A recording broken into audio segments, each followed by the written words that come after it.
So today what I want to do is a video response to Bear Independent. And he did a good drive along video. He calls them truck videos. And he talked about where do we go from here. And I think he identified one of the main problems that all the people in this political mindset, whether you're prepping, homesteading, survivalists, conservative, he identified the issue, and it is, what do you do on a strategic level? Because as he said, on a tactical or local level, people pretty much know what to do. But on a strategic or a nationwide, worldwide level, since this is a worldwide issue, people don't have a direction. They're kind of wandering right now. So that's what I wanted to talk about today. The first thing I want to say is you have to be situated on a local level before you can influence nationally and worldwide. So that's the first issue. You have to get your situation straightened out so you're self-sufficient, both economically, on food, and on protection. Now, in order to do that long term, you have to be sustainable. Sustainability requires you participate in some form of economy, generate income. And I think that's where we can make a difference on a strategic, national, and worldwide scale. Because the system that works against us primarily works on an economic level, political level, and military level. So in asymmetrical warfare, it's best to operate against politics and the economy rather than the military. It's less costly, it can be done long term, and as I've said for years, in an asymmetrical war, as long as you can put people on the battlefield, you have not lost, you're still in the game. So it's important not to get depressed and downtrodden when you're thinking about what's going on, because you have to recognize that this is a long-term social change. It took us 100 years or more to get where we're at right now. So the fix is probably going to take several generations. So that's the first thing we need to develop, is a generational change in attitude. So on a mega scale, you have to counteract what people are learning in public schools as far as mindset dependency. So the number one thing is the mindset of the youth. So it's critical that the mindset and the morality of the youth be changed from what it is today. I actually taught in public school after I retired, 2 years as a volunteer and 1 year as a paid teacher. And I can tell you from firsthand experience, the main problem in the way that the NWO got us where we're at is through the welfare and dependency system. And the way they did that is they stressed a entitlement mindset.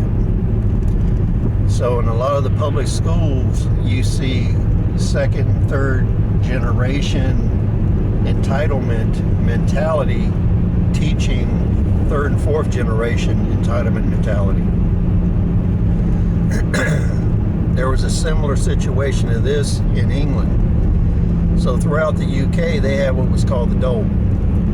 And you had multiple generations of family, 2 or 3 generations, 4 generations, where those people never entered into the economy from the standpoint of productivity. They always survived on handouts for their entire lives over generations.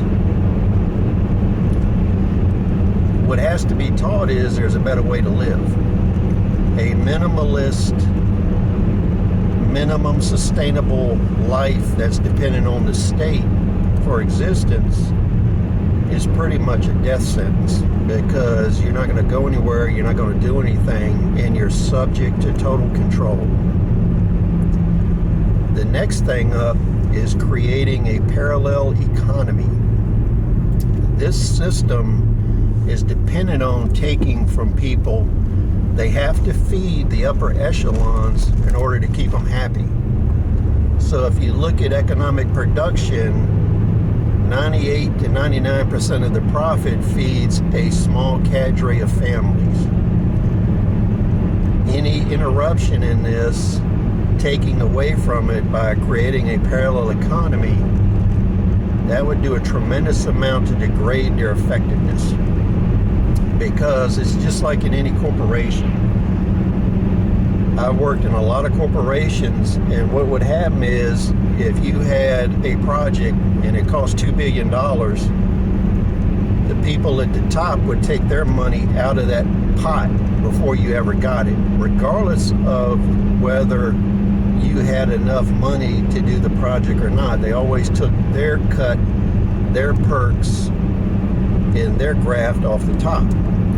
So any way that you can degrade the economic production into a parallel economy that they don't have access to, what that does is leaves less and less funds for operations against you. The second way that you can influence the economy is you can stop doing business with groups, entities, and individuals that are working against you. For years, I quit doing business with any law enforcement organization that is anti-Second Amendment. As an example, there should be no firearms ammunition company in the United States that should be doing business with the New York City Police Department. They have been enforcing draconian gun laws, which any sane person would say is unconstitutional. Same thing in LA, Chicago, Washington, D.C. So you should not be selling any firearms ammunition or any repair services or consulting to these entities. If they're working against you, don't support them. So the second thing you should do is look at what's called surveillance awareness. When people are being surveilled, they're put into two categories: surveillance aware and surveillance unaware. And the methodology and expense to work against someone that's surveillance aware is much greater, and it's harder to gain evidence. So in a standpoint of surviving in a hostile environment, you have to fight the forensic war. What you would do is make yourself less and less connected to what is called a surveillance net. That degrades their capacity to surveil you and to interfere with your financial operations. So these are some examples of what we can do on a strategic level. And for instance, if you are subject of surveillance because of your political beliefs, you would want to degrade the ability for surveillance to occur. So if you are surveillance aware, it takes a lot more resources, money, supplies, and people to surveil you, and it's not as effective. So you need to learn about how to do that and how to fight a forensic war. Now, a forensic war is best summed up by making your business private. So privacy, cash transactions, gold, silver transactions, barter transactions, that's the way you want to go. So you can see all these things feed into a parallel economy. And the more that we can engage in a parallel economy, it takes the money away from these big organizations.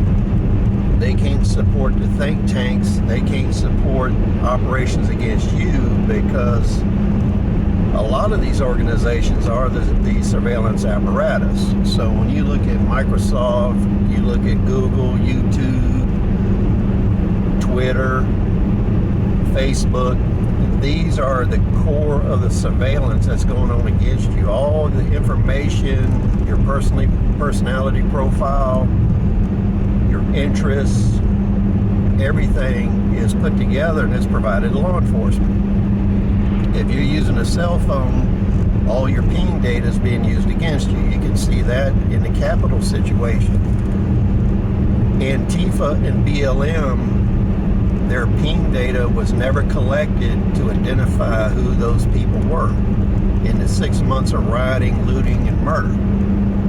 But in the one instance where an issue happened in the capital of the United States, you can notice cell phone ping data was immediately taken. So being aware of this is being surveillance aware. So these are just a few suggestions on things people can do on a national scale so they're not supporting the organizations and entities that are oppressing them. So please comment, rate, subscribe, share your thoughts. We'll see you on the next video.